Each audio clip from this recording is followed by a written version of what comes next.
Welcome back to Trivial Warfare. We're the show that takes a pub quiz out of the pub and brings it home to you. My name's Jonathan, and I am here with my friends Mark. Say hello, Mark. Hey, guys. Chip. Good afternoon. Carmela. Hello. And Kel. What's happening? Man, we have three distinguished guests here, but you notice that we're missing one of our primary guys. We're missing Chris today. Chris is off in... he's driving across America, visiting his fiance's family up in Illinois. So Chris won't be with us, and I decided we needed to have multiple people to replace Chris. Now, you know, when I told him that, he said, well, don't you think that sounds cocky? He said, people are going to think you thought you needed three people to challenge you on a 3-on-1. And I said, well, Chris, it's not that I need three people to play against me. I needed three people to replace you. And then he turned bright red and kind of blushed. Chris is very humble, so we miss you, Chris. We wish you were here. I don't think he bought it. You know, No. Nope. All right, so we usually start off with a little bit about what interesting things have happened in our lives. And I just got back from Canada. Have any of y'all been to Canada? No. Yep. We got a yes? All right, I went to Canada on a cruise left New York City and arrived in Quebec City about 10 days later. Oh, where they all speak French? Well, they Oui. they speak a lot of French, but they also are pretty much bilingual. A lot of English spoken there. Yeah. So I got along fine with that. Well, that's cool. Carmela, have you ever been to Canada? No, I've never been to Canada. No? Oh, you're missing out there. Kel? Happily, no. Hey, boo. Actually, so I went for work, but I did get to spend a day at Niagara Falls, and I want to do two shout-outs to a couple of people that I met. The first one is Sabi.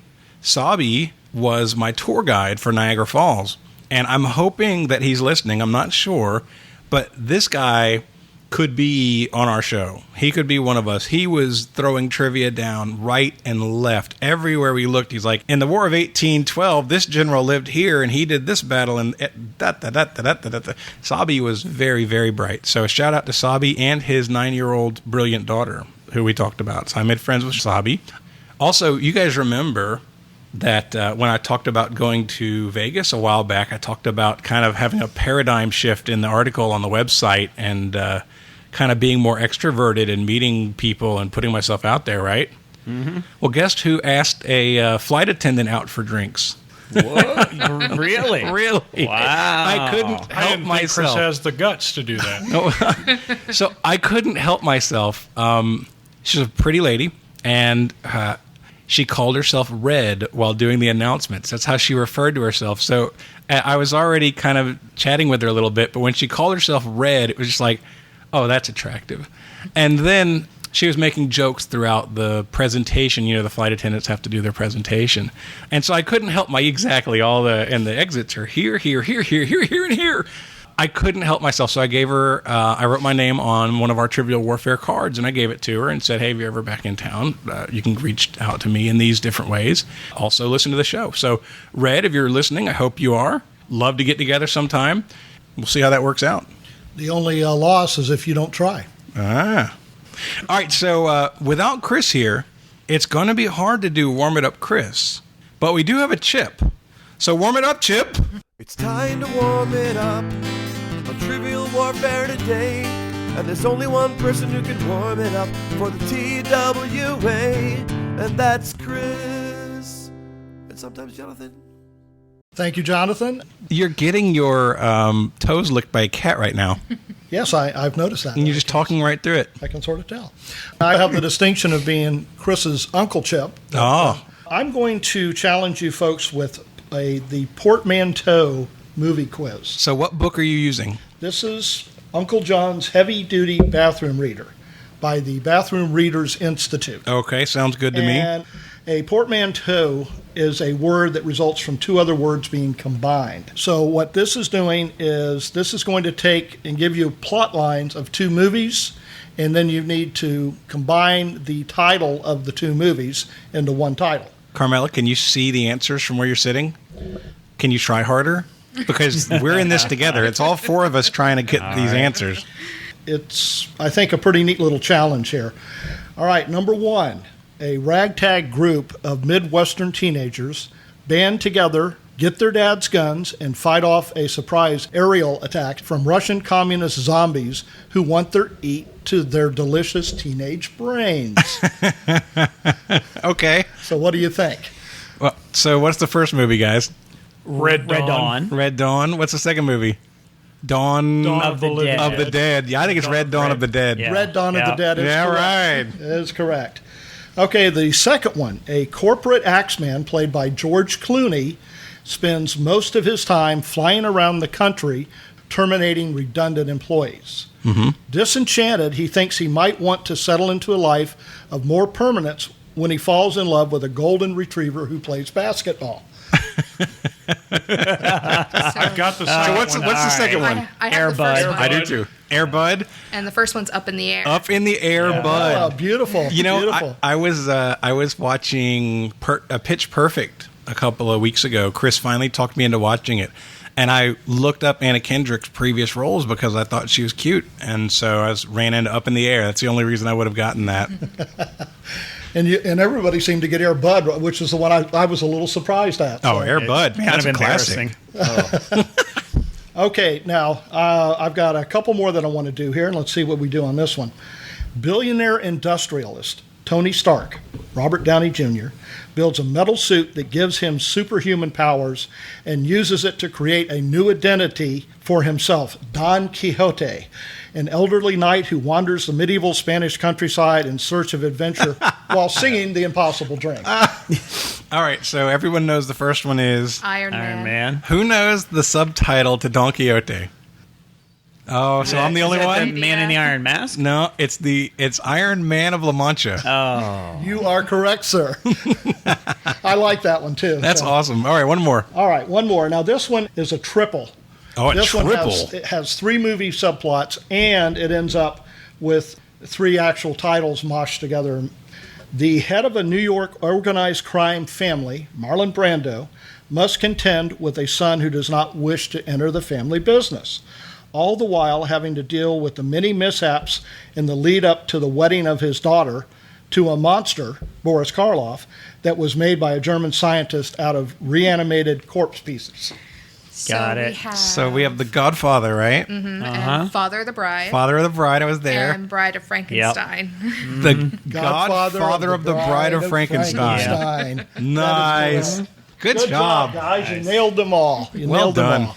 All right. I think, Mark, we're ready for you, my friend. I think it's time to rumble. All right. So just so you guys know, it's going to be a normal game where it's 3 rounds of 3 questions each in the first round, a midpoint question. Then there's going to be another 3 rounds of 3 questions each, a final question where we can wager any or all of what we've earned. The questions will be worth roughly 10 points each. The midpoint, you can earn up to 20, and then the final, you can wager it all. And in our episode here, this is going to be a 3-on-1 group handicap match. So these 3, Chip, Carmela, and Kel, will be able to work together, and I will be operating solo. All right, Mark, take us away. First question of round 1. Television is the category. First premiering in 1987 on the Discovery Channel. What annual celebration will begin this year on July 5th? Okay, I have my answer. I think it's pretty obvious it's Shark Week. I'm fairly certain it's Shark Week. I'm going to go Shark Week. All right, I wrote down Shark Week. Shark Week is correct. All right. Good job. A little easy to start the game out. Yeah, every single person knew that one. Nobody questioned it all. All right, second question. Scandals. Who was Bob Woodward's secret Watergate contact? Now, if we're trying to talk about the actual individual, I don't know his name. Yeah, I don't know his If name we're talking either. about his Code code name? name, Yep, that's what we're looking at. ready? Yep. Deep Throat. Deep Deep Throat. Yeah, you guys are gross. No, it's Deep Throat. I'm good with that. Yep. Yep, Deep Throat. I'm glad you brought the easy questions with you today, Mark. It starts out easy. It gets a little tougher. What was his real name? He was an FBI guy. I don't have any But idea. that's all I know. That might have been harder if you'd asked who Woodward's partner was. Do you guys know that? Yeah, Bernstein. Bernstein, that's Yeah. right. All right, we'll finish out the easy round. Science is your category. Science. What is the outermost layer of the skin called? Okay, You, you're up. you did bring out the easy ones this time, didn't you? Oh, it gets worse. You know, guys? I'm fairly certain it's the Epidermis. You can talk about it without Well, trying to say it together. But I mean, Well, these we are like hard, to, so, you know. if we... You're well, like you didn't ask if dancing Carmela together. agreed. They can harmonize or something. Did you agree it was epidermis? Yes. Okay. Yeah, keep pitching the softballs. I said Yeah. epidermis. That would be the epidermis. So, Cal, you're a science teacher, right? No, sir, I am a history teacher. Oh, I was about to say the first time you miss a science question, we're all going to laugh and point, but I guess That's We fine. can do that anyway. Oh, we're going to laugh and absolutely. point the first time that he misses a history question. Yeah, well, allegedly, I'm certified to teach all of those subjects. You know, Allegedly. jack of all trades, master of none. And he's also a college referee for football. So, in case we have any questions about Refereeing. visual signals, Yes, like he's what the is- man. what does this signal mean? It's push away from the table. All right. So at the end of round one, we are tied at 30 apiece. All right. Okay. That, Next. that was literally the easiest first round that we've had on the show so Yeah, far. I it agree. was. From all listenings, it sounds like it was. All right. Your next category, round two, we start off with sports. All right. Vincenzo Nibali won what race last July, becoming the first Italian to do so in 16 years? I was going to say Gesundheit. Do either of you guys have an idea? Mark, I'd like you to restate the question, please. You don't have to say his name. Vincenzo Bellatoni. Vincenzo Nibali won what race last July, becoming the first Italian to do so in 16 years? Those are not dog years either. Those are real years. Yep. Since it's July, that makes it a little bit more challenging. I was thinking the 500, Indianapolis 500, but that's this weekend, so it certainly isn't in May. July, marathon in July? When's the New York City Marathon? No clue. But car race is what I'm thinking, too. How about the date? No, it wouldn't be the Daytona 500. Monaco, would it? Monaco, Formula One. All right, let's do it. You All good? right. Yeah, I'm good. Monaco, Formula One. The Grand Prix. I said the Tour de France. Jonathan takes the lead with the Tour de That's France. what I'm talking about. There's July for you. The There auto you race. go. I didn't have any idea about the year, but nationality, I don't think people care too much about car racing nationality, but they care about Tour de France nationality. Oh, they it's do, like absolutely. Olympics style kind of stuff. Good point. Good point. Next category, shopping. What retail furniture store is designed like a maze in order to encourage shoppers to see the entire store before checking out? All right, go We're going to ahead. have Carmela tell us. I don't know. Oh, that is so stereotypical. It is a little Yes, stereotypical. really, old man. Do you want her to sweep I and do know the the dishes answer, too? do you? I do know the answer because I can take an Allen wrench in there and work it on everything. It sounds like something IKEA would do. Oh, it is what's And up. it is like, And then they have these sticky buns when you get to the checkout, so you'll spend even more money buying food. So IKEA. Sticky buns. IKEA. I wasn't 100% sure, but I have been in the IKEA down in Orlando, and I almost got lost. Everywhere I turn, it's like, oh, I want to check that out. And I get over there, and then I'm like, where the heck am I? So I said IKEA. Yep, it is IKEA. The coolest thing at IKEA is the actual small apartments you can buy there that are about the size of my master bathroom. I think that's cool for us to look at, but I'm betting the people that are buying them don't think they're that cool. Probably not, no. They're like, I can't believe I have to buy this stupid thing. Because you have to put your whole freaking room together. I mean, That's can a you good imagine? point. Yes, with one Allen wrench. All right, finishing out the round with movies. Matthew McConaughey and Renee Zellweger co-starred in an installment of which horror movie series? Now, you guys know that Chris picks on me all the time for not knowing movies. Yeah, and so, I didn't like the fact that you wrote so quickly. So That while bothers me. he's not here, let's see if I can prove him wrong. We'll see here. Okay, Matthew McConaughey and Renee Zellweger. What horror movie franchise would it be? Saw. no, they're not. They're not that. That's pretty gruesome. Yes, it is. Gonna go with I Know What You Did Last Summer. That franchise, but that's a shot in the dark. It wasn't Scream, but I'm gonna go with I Know What You Did Last Summer. Do you guys agree with him? Any Carmela? other thoughts there? I honestly have no idea. It's not a movie that came out while I worked at the movie theater for 3 years. So I'm going to go with Kel because I have no other answer. You said it isn't Scream, but now they kill off almost the entire cast in every Scream. Poor Drew Barrymore bought it in like the first 5 minutes of the franchise. All right, so we'll go with Kel on this. Oh, and it's a shot in the dark. So what was your answer? I Know What You Did Last Summer. That franchise. All right. I believe that Matthew McConaughey played Leatherface in the Texas Chainsaw Massacre. The wrong character, but it was the right series. Texas Chainsaw Texas Massacre. Chainsaw, yep. So who did he play in the movie if it wasn't Leatherface? He was another character, like one of the dysfunctional family members. But he wasn't Leatherface himself? Nope. Okay. 1994, The Next Generation, the movie was. Was he titled. in the same one? They were in the same movie together. I didn't know that. Okay. Yep. Wow. Yep. Was he driving a Lincoln? And he was the attorney for the family The as only well. horror yeah. movie that I know with Matthew McConaughey and it was Frailty. So, and that's actually a pretty good movie. Yeah, I bet that was better than Texas Chainsaw Massacre: The Next Generation. Yeah, I'm gonna go with it was. Make it so. All right, I all started- right, all right. All right, scoring update. After round 2, Jonathan is in the lead, 60-40. Wow. All right. Impressive, Mr. Oates. Round 3, literature. It was the best of times. It was the worst of times. Is the opening line from what famous literary work? So they're looking at each other, whispering, and they all like held up their fingers, like, "Oh, I know." All right, what do you guys think the answer is? It was either Lolita or it was A Tale of Two Cities, right? Well, it's definitely not Lolita. You don't think Nabokov can write that well? Tale of Two Cities. Tale of Two Cities.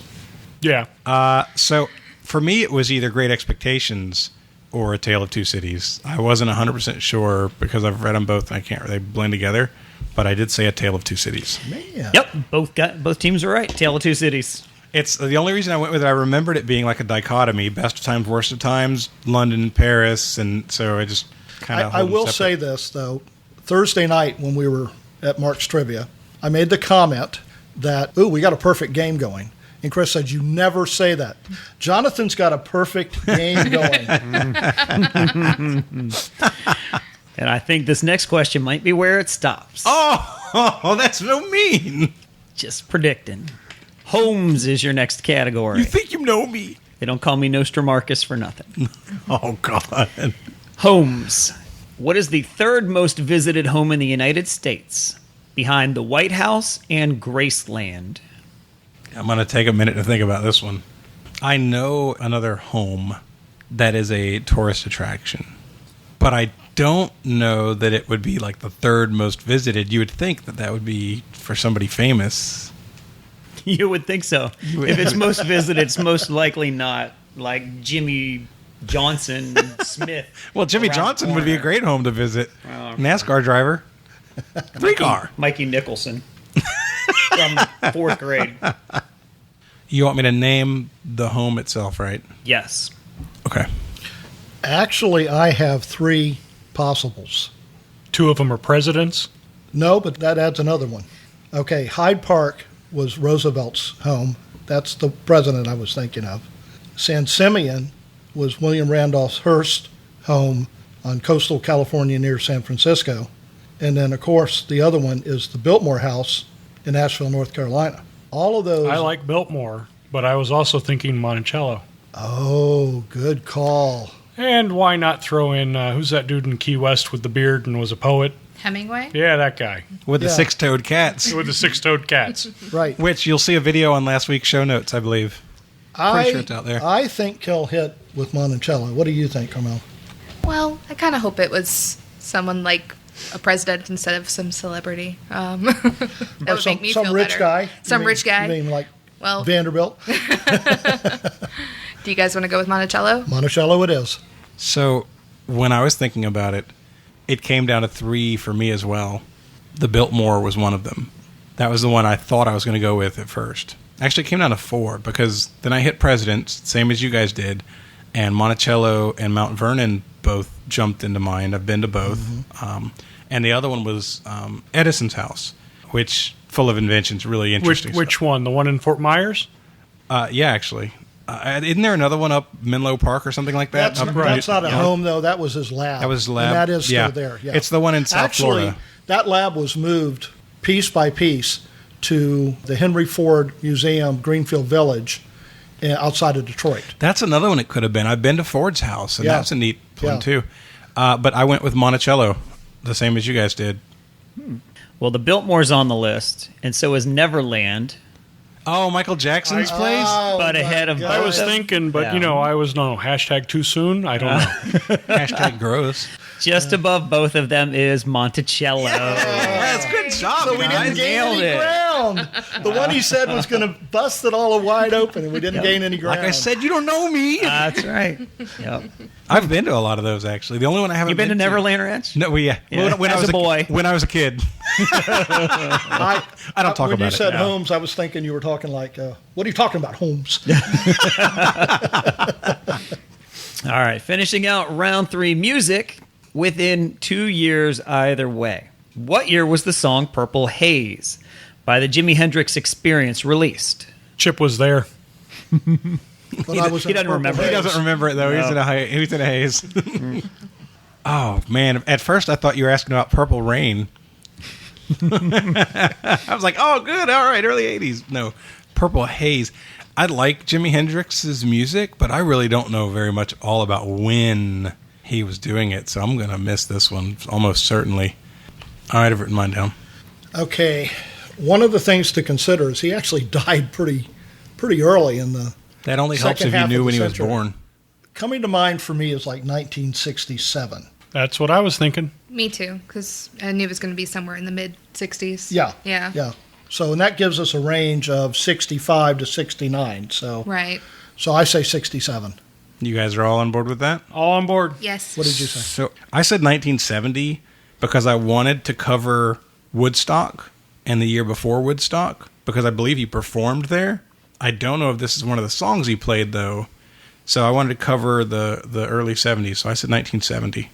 Purple Haze came out in 1967. Oh, wow, y'all nailed it on the nose. Yep. 70's too I was late. 1 year off. I should have said 69. Ah, So much for that perfect game. I wasn't talking about a perfect game. That was you and your big mouth. Oh, my it worked, didn't it? gosh. Going into the halftime question, Jonathan 80. The triplets 70. Triplets that look nothing alike. I resemble that remark. Separated at birth. All right. So your halftime question. Name the 4 Major League Baseball teams that announcer Harry Carey called games for during his broadcasting career. Holy crap. Are you serious? Yep. Oh, my God.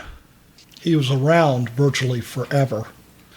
All right, I've written down 4, but I'm going to think I got 2 right here, just at guessing, but I probably maybe just got 1. Well, let me tell you what Kel wrote down.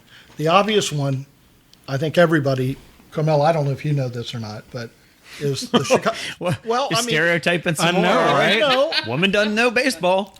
Chip the misogynist. All right, Chicago Cubs. Hi, everybody!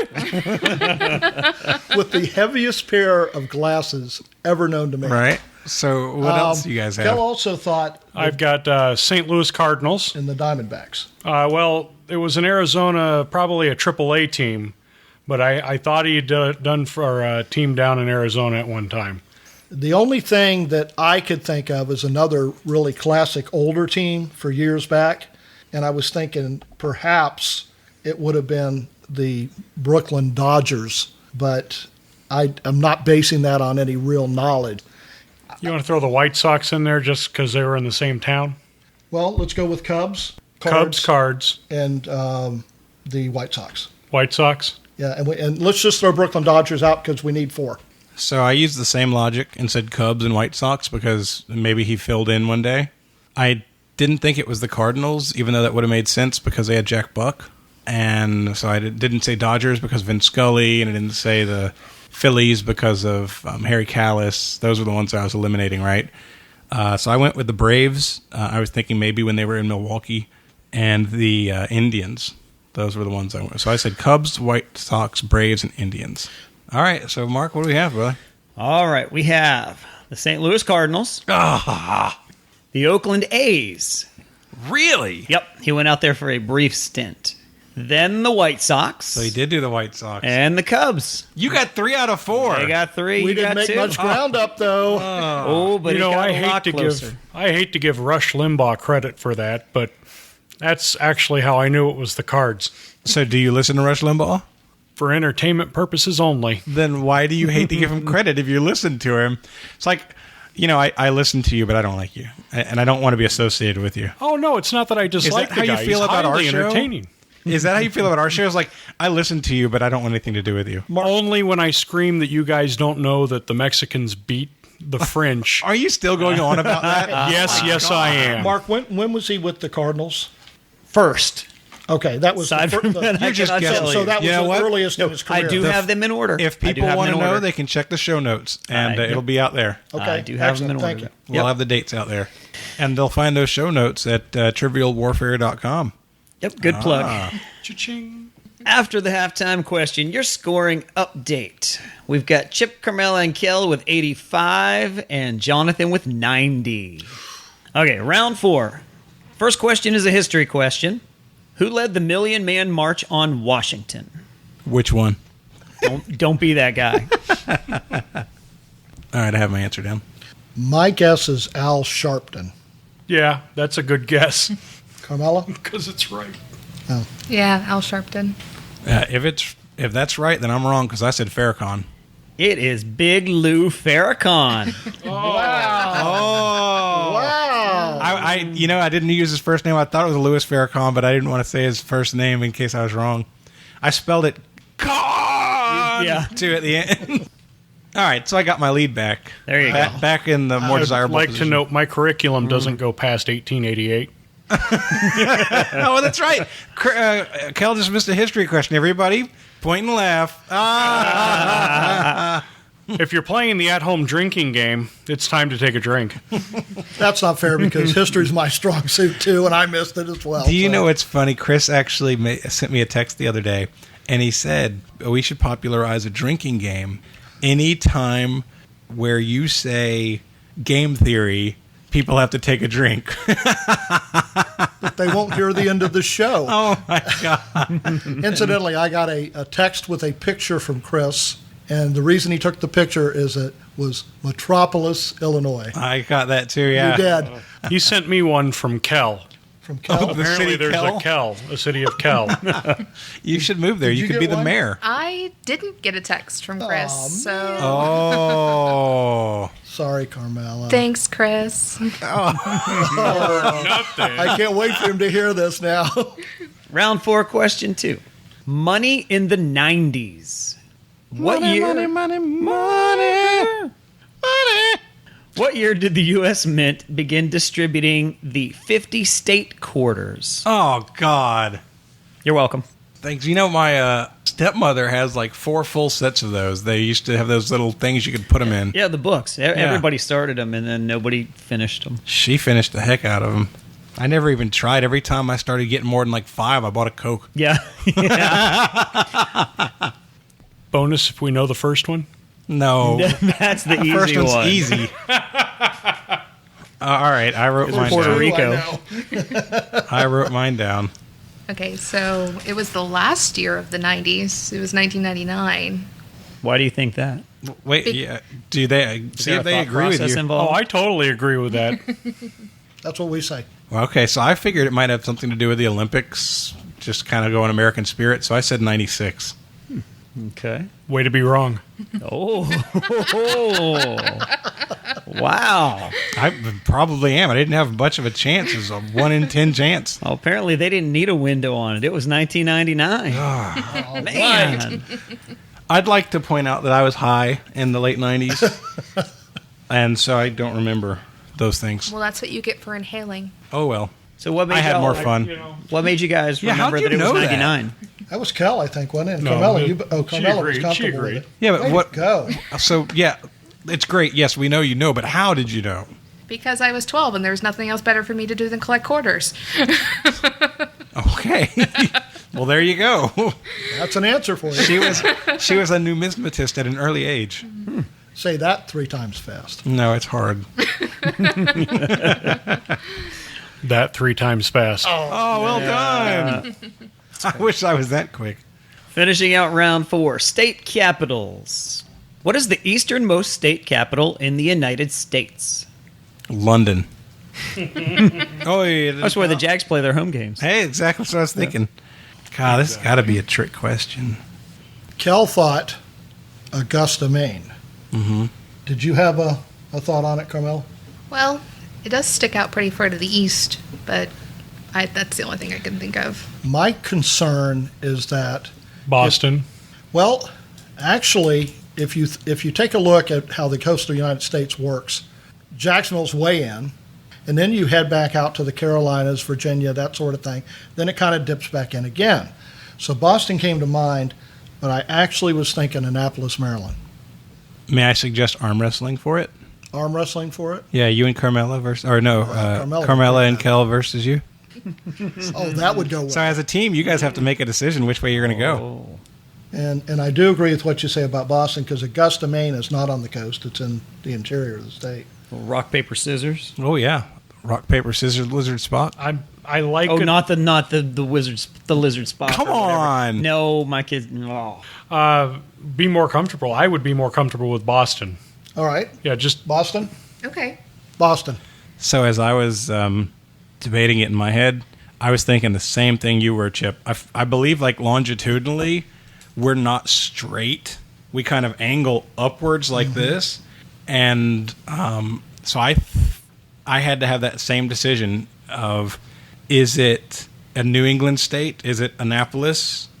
Or is it Rhode Island's capital, which for some reason I can't remember the capital of Rhode Island, Providence. But Because I it's believe way Rhode out there Island, too, though. Yeah, Yeah. Rhode Island's further east than Maryland is.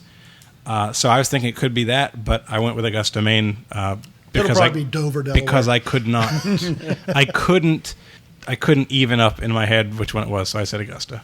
Well, Boston's not the state capital. That'd be Springfield. Springfield is. Yeah. Wait, Springfield, Massachusetts? Yes, Springfield. But that's is. not the correct answer anyway, though. Hold on, Springfield is not the capital of Massachusetts. Yes, it is. Springfield's the capital of Illinois. Yes. It's not the Yes. capital of Massachusetts. Oh, my bad. It Yes. is Boston. Yeah, that's why why I did you teach do fifth that? grade. Why did you do that? And look at Regardless, you it's just not made the Chip right look like a doofus because he went and bought in like hook, line, and sinker. Yeah, I was thinking, hey, Boston. All right, so Boston anyway. is the capital. so Anyway. regardless, we were wrong. Regardless, it is Augusta, Maine. Oh. Thank goodness. Thanks for talking me out of that, guys. But Chip was right because Augusta is located like on the bottom left part. If I'm not crazy, now maybe It's I'm not on the crazy. coast, I'll put a and map. that's I'll put a map out That's there. what made me decide to go the other. Sorry, guys. Yeah, it's Maybe all we right. should have arm wrestled. Springfield, Massachusetts. and I'm sitting here like, There is look, a I'm just going to be Springfield. argumentative because I don't believe I've ever heard of Springfield, Massachusetts. There is a Springfield, Massachusetts. All right, that aside, At the end of round 4, your scoring update: Jonathan 110, Chip, Carmela, and Kel 95. are you still eating? No, Good Lord, man. I am not eating.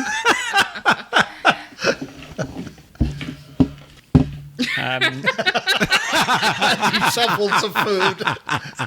I'm no longer eating. It's all over your floor now. Rambo will take care of that. Cat's enjoying it. Round 5, your first category: music. Music.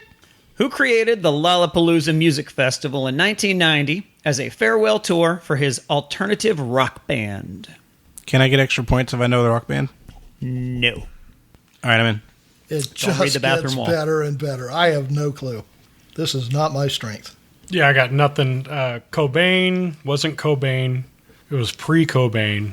You don't think it was Cobain? We might as well go yeah, with I know, Cobain. but Why let's not? go with Cobain We just have no because I clue got nothing otherwise. else. I know that's not the answer, but I don't know what it is. Just think of a different alternative band. Oh, yeah. Who was the singer for Jane's Addiction? Well, you could do Jane's Addiction. Do you have to name the person, or can you name the band? No, to name need the the person who Person. created it. So yeah. I don't know. I don't know. I got nothing. They have no answer. No? It is the lead singer of Jane's Yeah. Addiction. Dang it. Perry Farrell. I didn't even know his name. Yep. We were so close.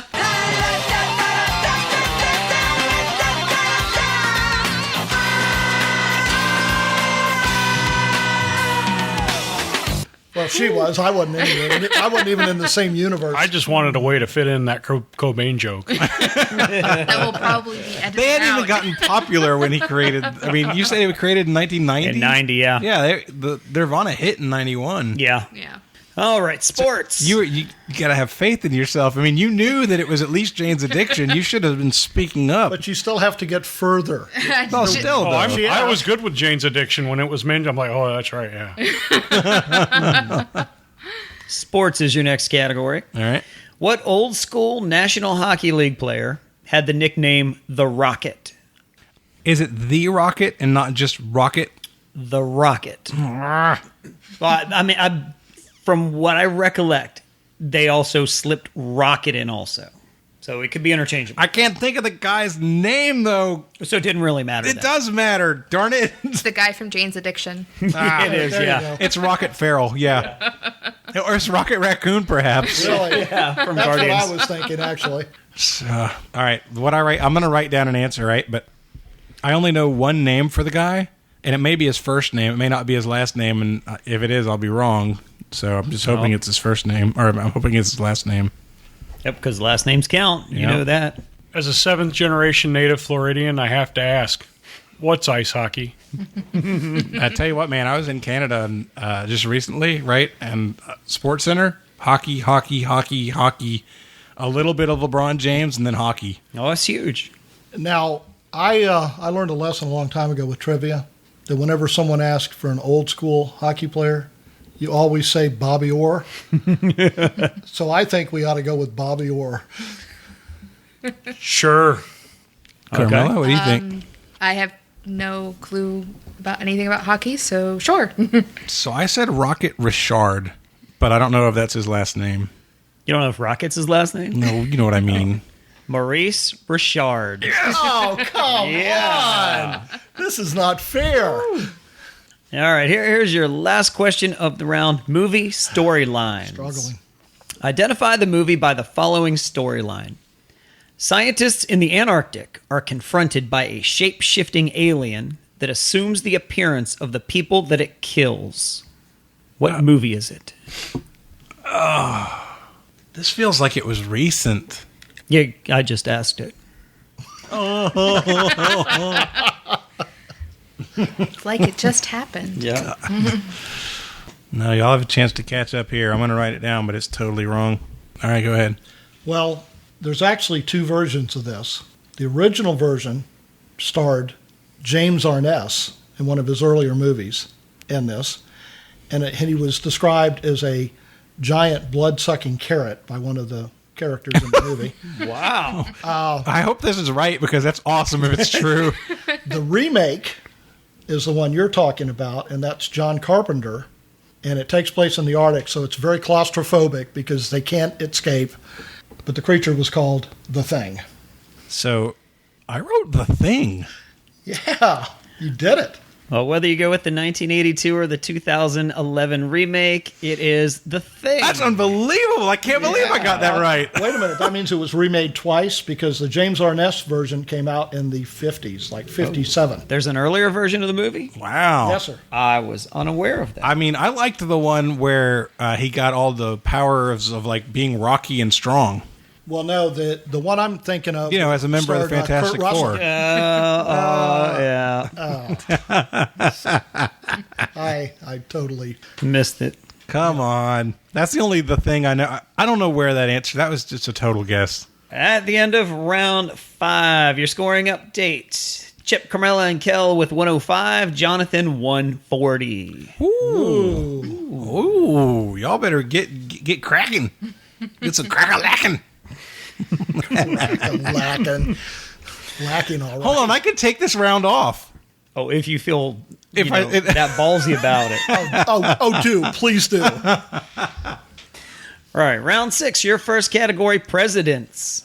Who was the first president elected in the 1900s? All right, I'm in. Who was the president after Theodore Roosevelt? Well, actually, I think it might have been Roosevelt, and here's the reason I think so. Roosevelt was 1899. Yeah, that's why I'm asking. But He was inaugurated in 1900. here's my point on that, though. He became president as a result of assassination of McKinley, right? Yes. So he was elected when he ran at the end of his first term, which he got as a result of the assassination. But if you think it was If you're certain it wasn't Roosevelt, it would have been Taft. I like TR. I think it's Roosevelt. Carmel? Okay, I get your thinking there. Chip, you're 100% correct. Roosevelt got the job when McKinley got assassinated. There was an election, I think, 1901, and he won that election to go from 1902 to 1906. Yeah. So it would have been Roosevelt. You guys are both wrong. Oh, come on. Nope. William McKinley. What? Wait. I thought McKinley Yep. was killed in the 1899. I thought he was. something like What year was the election? He was reelected in 1900. He was re-elected.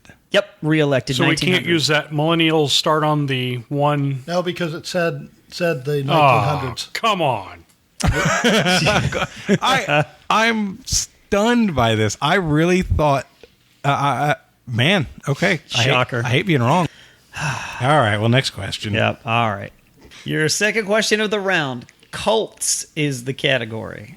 What Christian broadcaster and evangelist became massively famous for incorrectly predicting the end of the world several times? Most recently, October 21st, 2011. So as a rule, I tend to tune crazy people out. That's why I can't hear you guys. He says responsively. You can't see me. You are talking into the back of a guy's head. Could you repeat the question, Mark? I got to get my head around that one. Yep. What Christian broadcaster and evangelist became massively famous for incorrectly predicting the end of the world several times? Most recently, October 21st, 2011. That was. Oof. If I'm right here, y'all might as well just go home because this is just sheer luck.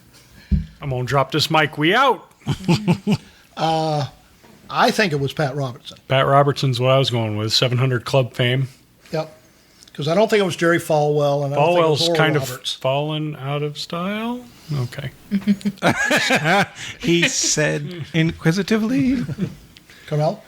Well, I have no idea. So, like I said, I tend to tune people like that out. So we're gonna go with what you guys think. Pat Robertson? I said Pat Robertson. Yeah. Oh, nobody remembers this guy. Harold Camping. I've never heard of him. You've never heard of Harold Camping? I have not. I can't say that I have either. I don't think he has a podcast. No, not anymore. He doesn't, because I believe he is deceased at this point. Oh well, maybe the end. Somebody Maybe he was talking predicting about his the own end of his the world. Was he in the 701 club? Yeah, it's the 699 because there's one less now. Because Oh, Now, that's remember, mean. Oral Roberts is the one who said that if he didn't get the money, God would call him home. Remember that? Did it Yes. work? And some guy gave him the money, so. Oh, I would have called his bluff. Been like, hey, if God needs you, go, dude. Get rolling. Don't let the door hit you where the good Lord split you. last question of round 6, science. Science. Science. Which of the 5 senses is less sharp after you eat too much? What is? He's raising his hand. You got a joke? No, there's no joke on Your this. sense of decency. Well, my sense of decency didn't exist. All right, I'm in. Mark, if you could repeat the question again, please. Which of the 5 senses is less sharp after you eat too much? Going with game theory is it can't be taste. But having said that, Well, the reasoning behind it is something a nutritionist told me, which was your body signals to you that you're full, and the food tastes differently or tastes less good when that occurs. So that's kind of why I was going with that, because you can listen to your body. She's trying to get me to take in less calories, just in case anybody wasn't clear on that. so you say you listen to your body, so it's a sense of hearing? Yeah, basically, yeah. I think the sense of smell. I think that too, because your taste and your smell is pretty interconnected. So you guys are going with smell? Smell. All right. I hate you. I said smell. All right. Oh, you guys both went with smell? That means we're all wrong. Yep. It is your sense of hearing, actually. And I was joking about that. Yes. Yep. Why? I do not know. I knew when I looked it up before. but I Maybe a don't know blood now. pressure thing? I don't know. This explains a I do lot not about know. my marriage. Because as you can tell, I eat a lot. And my wife would always complain that I wasn't listening. So perhaps it was a decreased ability to listen based on my eating habits. I don't know. I always tell my students in school, when you use your mouth, your ears don't work as well because when you talk, you don't listen as well. So maybe there's a correlation. Sense of hearing. All right, Wow. so I feel like the last round has was been a total tank enlightening. job. Yeah, that was a shutout on both teams. None of us got anything right in the last round? nothing. Wow. Wow. Going into the final question, it is 105 to 140. Jonathan is in the lead. All right. Oh, he'll put down 0 to guys. Not necessarily. All right, so what's our category? Your category is cereal, Well, like, like breakfast cereal. Like killer. all right, we're in. All right, your final question. Put the following cereals in order, from the earliest on the market down to the last or most recent. Kellogg's introduces Sugar Pops, now called Corn Pops. General Mills introduces Cheerios. Quaker Oats is founded. And Grape Nuts is created. All right, I'm locked in. You guys can talk. Grape Nuts is first. You think it's your Dadgummit. Why not? Have you ever tried those things? No. You might as well just go eat the gravel outside in the backyard. I like grape nuts. Do you? The Yes. most You fascinating must have thing strong about teeth. that is that Sugar Pops is now called Corn Pops. Yeah. Corn Pops is disgusting, by the way. You can't say sugar anymore with kids. I mean, it used to be the sweeter it was, the more kids wanted it. What are you talking about? You have cereals called Cookie Crisp. Oh, that's awesome. That's the best cereal on earth. The dog gets me every time. Cookie Crisp. Here's the thing: Quaker Oats. It's old. No, it's not that Well, old. actually, the reason I think it is because Quaker Oats has been doing oatmeal for a long time. It's not that old. But it's saying Quaker Oats was founded. It doesn't say it was founded to make cereal. And I don't know if you consider oatmeal a cereal. Now, this is going to be a challenge. But to be fair, my relative perspective of what old is probably not the same. So what do you think, Carmelo? You do have a great disparity in the ages on your team. The oldest Yeah. is in his 60s and the youngest is in her 20s, if I'm not mistaken. Right. So you should have a good broad range of knowledge here. No pressure. Just means we fight it out more. No, you've been very agreeable with each other. Well, except for what female roles play in society. Yeah, well, it's misogyny. Yeah. There's that. Oh, now, come on. Gee whiz. He can't help it. He doesn't know that he's doing it. Yeah. I can see grape nuts being first. Gravel in a box. I like grape nuts. Sugar Pops sounds like it would be next. Because it'd be like, hey, let's market something to kids so we can make money.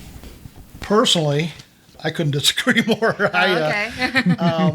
I think grape nuts is probably one of those that came out as one of these health food things later on.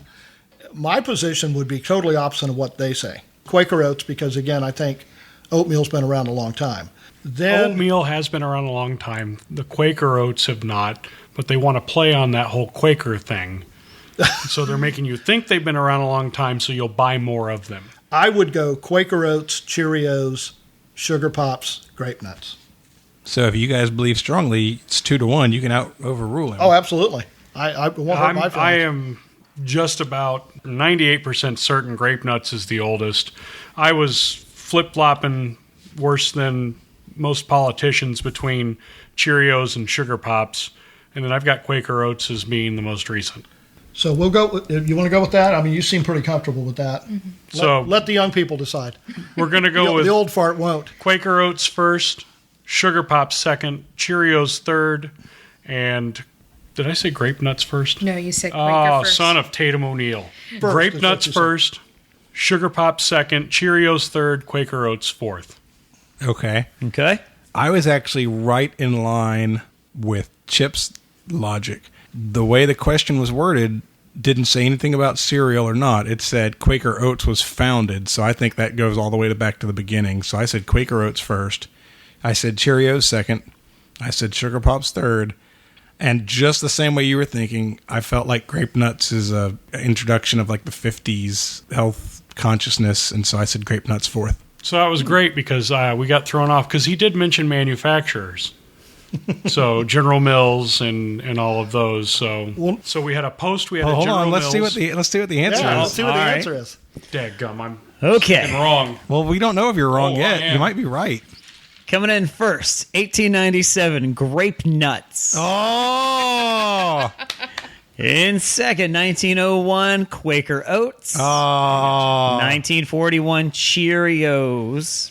And then appealing to the kids, 1951, it is Sugar Pops / Corn Pops. Wow. So we were both wrong. Yup. You bet 0, didn't you? I bet 0. I knew it. I thought it too well. Well, Take a drink.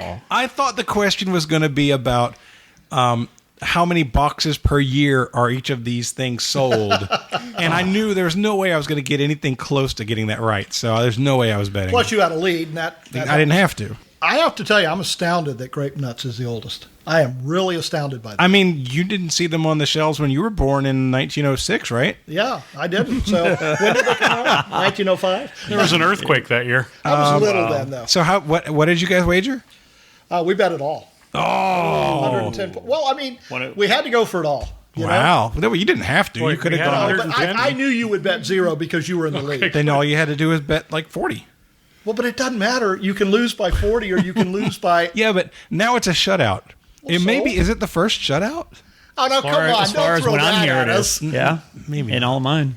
Well, I Yes, should've- it's the first shutout in which he beat 3 people. So, yes, it's his Well, first shutout. There Yeah, is that. yeah. So it's 140 to 140 to nothing. Woo. only because down. we chose not to... We Wow. chose to go for it all. All right, well, let's go ahead. We and, had the testicular fortitude to put a number other than 0 on the paper. right. You know what? It's funny how the losers always start complaining when the winners bet 0. It's Yes, amazing how that's that happens. absolutely correct. No, you did what I expected you to do. I would have done... If I was in your position, I don't like betting on those questions because I think they're very hard. All right. Let's go ahead and close it out here. So, really quick, I want to say thank you to everyone who has signed up for the Trivial Warfare Army. You can do that at www.trivialwarfare.com. Don't Only forget. one of the 3 of us have done that. Yeah, go figure. There's some Has Mark done shame. Mark's Yep, I out there. have. Some shame in the room right now because they're literally on the show. I guess they're not going to tell anybody that they're on the show because they're not even proud enough to sign up. But when you sign up, you do get a free car magnet. You just send me your address, and I'll send you the magnet. For those of you who haven't gotten them yet, I just got them in. They're sitting right there. There's a stack of 100 of them. So I'm thinking See? optimistically. See? I have envelopes and magnets, and I'm sending those out early this week to the folks who have already signed up. The cool thing, so just so you know what it is and what you get out of joining, it's a mailing list, right? So you're going to get email from us. You're going to get 2 emails a month, and it's going to be a real behind-the-scenes look at what's going on. When you sign up, you're going to see our stats. So you're going to know how many downloads we're getting. You're going to see how many website hits we're getting. And I'm going to be talking to you about what the recording process was like for the given shows. But I'm also going to be telling you things like what we're trying to accomplish in the future, when we think they're going to happen, and just really give you the insider's look at what's happening with the show. So that's what you get on the newsletters. I also wanted to give a shout out to Junior Vickers, who put an iTunes review out there. Junior Vickers had this to say on the review. Laid back, funny, and unpretentious, Trivial Warfare brings the fun of the pub quiz into your home. I appreciate you, Junior Vickers. If you want to send me an email with your name, I'll give you a proper shout-out so that everybody knows who you are. We appreciate the review. And that was the review that put us over the top to where now iTunes actually shows how many stars we have. So it's no longer too few reviews to show. We're a 5-star show. Terrific. So I want to encourage anybody else who wants to go out there, Harumph. pop out over to YouTube, or not YouTube, pop out over to iTunes and just click your own little 5-star. Give us a couple more reviews, all right? We appreciate that. And so since Chris isn't here to wrap it up, I just want to say thanks again. Remember, our email address, if you want to reach out to us, is trivialwarfare@gmail.com. We look forward to hearing from you. I guess any last words? I always thought it was Gmail. Yes, we're trivialwarfare@gmail.com. That's right. Well, thank you for inviting me. This has been a very enjoyable afternoon. I thoroughly enjoyed getting my butt handed to me. Well, I mean, Jonathan likes I handing enjoyed it butts. last, but it was still fun. that's right. I've grown accustomed to butt handing. Yeah. That sounds so gross. Yeah. Do you remember Mallrats? The great. stink poem? Yeah. That's genius. I'm gonna put that scene out on the show notes. The stink palm scene. That's fantastic. All right. Without further ado, thanks again for listening, guys. What is the line? Remember, this is Trivial Warfare. It is not just trivia. It is war. Bye, guys. Bye. See ya. So long.